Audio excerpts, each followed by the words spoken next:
Why does God allow suffering? This is always a difficult question to answer, because those considering it are often going through suffering at that point in time. Firstly, suffering is not just a Christian problem. It is a global problem. No matter what our religious belief, we still face suffering.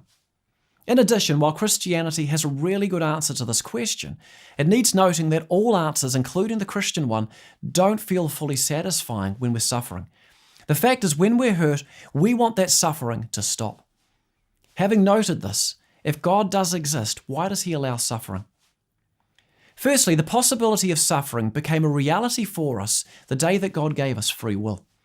God didn't want us to be like robots, so He gave us free will and created a scenario on this planet in which we could genuinely choose to be His friends without being coerced by fear into doing so.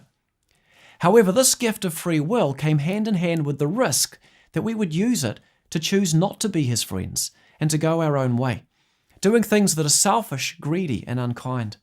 And this is what the Bible explains in great detail as having happened in our history.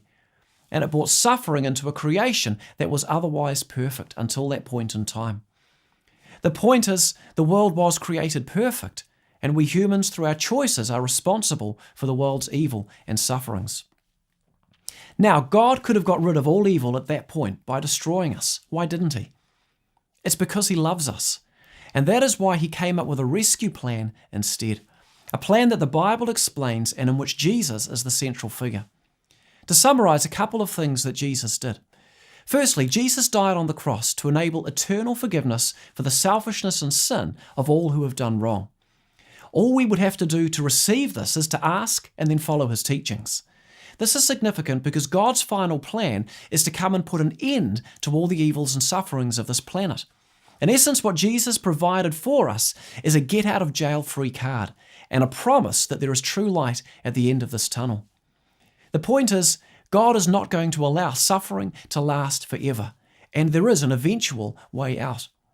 But secondly, Jesus came, and this is significant, to be with us in the midst of our sufferings, experiencing it all Himself, including being hated, tortured, and killed, to show us in a very real and personal way that for as long as suffering does exist, He does understand our pain. He does care. He is not a distant and unloving God. He is a personal God who has experienced our sufferings, is with us through them, and who is offering to one day bring a final end to them. To summarize, while no answer to the problem of suffering truly satisfies when we're suffering, the Christian answer does have a logic to it and does bring an incomparable perspective of hope.